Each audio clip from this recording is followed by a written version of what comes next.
প্রবীর, শুরুতেই আপনাকে নববর্ষের অনেক অনেক শুভেচ্ছা। খুলনায় বাংলার নতুন বছর বরণে কি কি আয়োজন থাকছে এবং কি কি দেখছেন আপনি জানাবেন আমাদের বিস্তারিত। আপনাকেও নববর্ষের শুভেচ্ছা এবং যমুনার টেলিভিশন প্রেমী সকলকেই নববর্ষের শুভেচ্ছা, শুভ নববর্ষ। সকাল থেকে নানা আয়োজনে খুলনার মানুষ বরণ করে নিচ্ছে নতুন বছরকে, নতুন বঙ্গাব্দকে। এবং সকাল 6:30টায় এসো হে বৈশাখ এসো এসো এই গানের মধ্য দিয়ে শুরু হয় দিনের কর্মসূচি, যেটি উদীচী তারা তাদের সংগঠনের পক্ষ থেকে এটি শুরু করেছিল নগরীর যে টেনিস গ্রাউন্ডটি রয়েছে সেখানে।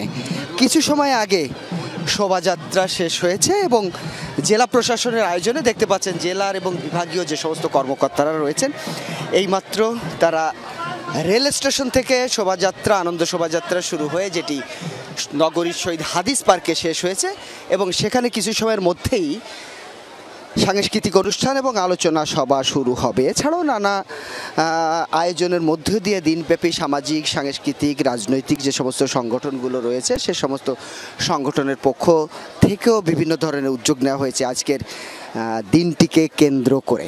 অর্থাৎ সাংস্কৃতিক অনুষ্ঠান, শোভাযাত্রা, সাংস্কৃতিক অনুষ্ঠানের মধ্যে নাচ, গান, আবৃত্তি, নাটিকা, পুতুল নাচ, লাঠি খেলা, নানান কিছু রয়েছে। আমরা যদি একটু কথা বলি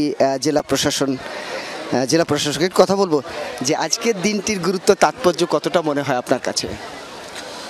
একটি চমৎকার আবহাওয়া এখানে খুলনায় আমাদের, এবং অত্যন্ত উৎসবমুখর একটি পরিবেশ। জনগণ অত্যন্ত স্বতঃস্ফূর্তভাবে আমাদের এই আয়োজনে এই নববর্ষের বৈশাখী আনন্দ শোভাযাত্রায় অংশ নিল। একটু পরেই শুরু হবে সাংস্কৃতিক অনুষ্ঠান এবং আমরা দেখতে পাচ্ছি অসংখ্য মানুষ, অসংখ্য ছাত্র, তরুণ জনতা এই আয়োজনে অংশ নিচ্ছে। আমার কাছে মনে হয় যে এই যে আনন্দের বাঁধ ভাঙা জোয়ার, উল্লাস, এটাই হচ্ছে আজকের দিনের সবচেয়ে বড় তাৎপর্য। অনেক ধন্যবাদ। কথা বলছিলেন মোহাম্মদ সাইফুল ইসলাম, জেলা প্রশাসক খুলনা। আমরা একটু মোহাম্মদ ফিরোজ সরকার বিভাগীয় প্রশাসকের সঙ্গে একটু কথা বলবো যে আজকের দিনটা বাঙালির জীবনে কতটা গুরুত্বপূর্ণ। ধন্যবাদ সবাইকে, নববর্ষের শুভেচ্ছা। ধন্যবাদ সবাইকে, নববর্ষের শুভেচ্ছা। আপনারা দেখছেন যে স্বতঃস্ফূর্তভাবে খুলনাবাসী এই আনন্দ শোভাযাত্রায় অংশগ্রহণ করেছে। জাতি ধর্ম বর্ণ নির্বিশেষে এবং নৃগোষ্ঠীর লোকজনে এখানে যোগদান করেছে। অনেক ধন্যবাদ আপনাকে। আমরা শুনছিলাম বিভাগীয় কমিশনারের বক্তব্য এবং সকলে মনে করে বাঙালি জাতিকে এক সুতোয় বেঁধে রেখেছে এই নববর্ষ, যেটি অসাম্প্রদায়িক চেতনা এবং হিন্দু, মুসলিম, বৌদ্ধ, খ্রিস্টান সকলে মিলেই এই দেশে বসবাস করে একটি অসাম্প্রদায়িক চেতনার মধ্য দিয়ে এই দেশ গঠন করতে চায়। প্রবীর, অসংখ্য ধন্যবাদ আপনাকে। আমরা রাজশাহী এবং সিলেটেও আমাদের সহকর্মীদের কাছে জানবো বর্ষবরণের খবরাখবর। এই মুহূর্তে রাজশাহীতে যেতে চাই, সেখানে আছেন আমাদের সহকর্মী তারেক মাহমুদ। জানাবেন যে আপনার ওদিকে রাজশাহীতে কি কি আয়োজন চলছে, রাজশাহীবাসী কিভাবে বর্ষবরণ করছেন? নানান আয়োজন চলছে। সকাল থেকে রয়েছি রাজশাহী যে শিশু একাডেমিতে শিশুদের একটু আগেই বাচ্চাদের যে একটি সাংস্কৃতিক অনুষ্ঠান সেটি শেষ হয়েছে এবং এই রাজশাহীতে যে বরণ সঙ্গীতের মাধ্যমে নতুন বছরের দিনটা শুরু হয়েছে। জাতীয় রবীন্দ্রসঙ্গীত সম্মেলন পরিষদের আয়োজনে সকাল 7টায় রাজশাহীর যে পদ্মা নদীর ধারে রবীন্দ্র নজরুল মঞ্চ রয়েছে, সেখানে সাংস্কৃতিক অনুষ্ঠান শুরু হয়েছে এবং তারপর এর আগে সকাল 7টায় জেলা প্রশাসনের আয়োজনে নববর্ষ উপলক্ষে সকাল 7টায় সিএনবি মোড় থেকে শিশু একাডেমি পর্যন্ত শোভাযাত্রা অনুষ্ঠিত হয় এবং 7টার পরে শিশু একাডেমিতে জাতীয় সঙ্গীত এবং এসো হে বৈশাখের গান পরিবেশন করা হয়। সকাল 7:45টায় একই স্থানে আলোচনা সভা, সাংস্কৃতিক অনুষ্ঠানমালা এবং দিনব্যাপী যে বৈশাখের যে অনুষ্ঠান সেটি অনুষ্ঠিত হচ্ছে এবং অন্য যে জায়গাগুলো রয়েছে রাজশাহী শিশু একাডেমির এবং রাজশাহী মহানগরী থেকে শুরু করে রাজশাহী কলেজ, রাজশাহী বিশ্ববিদ্যালয়ে কয়েকটি বিভাগের আয়োজনে নতুন বছরকে স্বাগত জানিয়ে তারা সাংস্কৃতিক অনুষ্ঠান সহ বিভিন্ন আয়োজন করেছে। রাজশাহী বিশ্ববিদ্যালয়ের যে চারুকলা বিভাগ, সেখানে সকাল 9টায় তারা আনন্দ শোভাযাত্রা সেটি বের করবেন। এছাড়াও গণযোগাযোগ, সাংবাদিকতা বিভাগ, মার্কেটিং বিভাগ, আইন বিভাগ, রাজশাহী কলেজের আয়োজনে দিনব্যাপী নানান যে আয়োজন সেটি রয়েছে। এবং এই দিবসটি কেন্দ্র করেই আমরা যতটুকু দেখতে পাচ্ছি যে এখন পর্যন্ত এই রাজশাহী শিশু একাডেমিতে এই আলোচনা সভা সেটি একটু পরে অনুষ্ঠিত হবে এবং এখন সাংস্কৃতিক অনুষ্ঠান চলছে। এছাড়াও রাজশাহী কলেজে একটু পরে আনন্দ শোভাযাত্রা সেটি বের হবে। রাজশাহী বিশ্ববিদ্যালয়ের কয়েকটি বিভাগের আয়োজনে কিন্তু সেখানেও আনন্দ শোভাযাত্রা বের হবে। তারেক, অসংখ্য ধন্যবাদ আপনাকে। আপনি সেখানেই থাকুন, আপনার সঙ্গে আবারও যুক্ত হবে এবং খবরাখবর জানবো। এই পর্যায়ে সিলেটে আমাদের আরেক সহকর্মী নাবিল হোসেনের কাছে যেতে চাই। নাবিল, শুরুতেই আপনাকে নতুন বছরের অনেক অনেক শুভেচ্ছা। বর্ষবরণ সিলেটে কিভাবে হচ্ছে, সকালটা কিভাবে কাটালেন সিলেটবাসী নতুন বছরের, জানাবেন বিস্তারিত।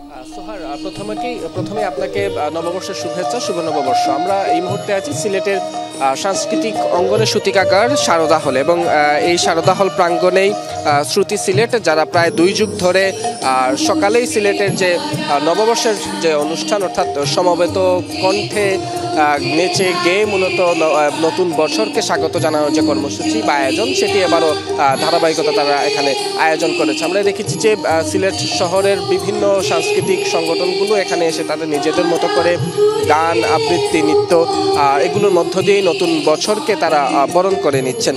শ্রুতি সিলেটের পাশাপাশি সিলেটের বিভিন্ন স্থানে মূলত আজকে নববর্ষের নানা আয়োজন অনুষ্ঠিত হচ্ছে। এই মুহূর্তে আমরা দেখেছি যে কিছুক্ষণের মধ্যে সিলেটের সার্কিট হাউস থেকে আসলে তাদের র্যালি বের হবে। আমরা একটু গান শুনে আসি আসলে।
আসলে জন্মভূমির আবেগ মাখা কণ্ঠে আমরা গান শুনছিলাম।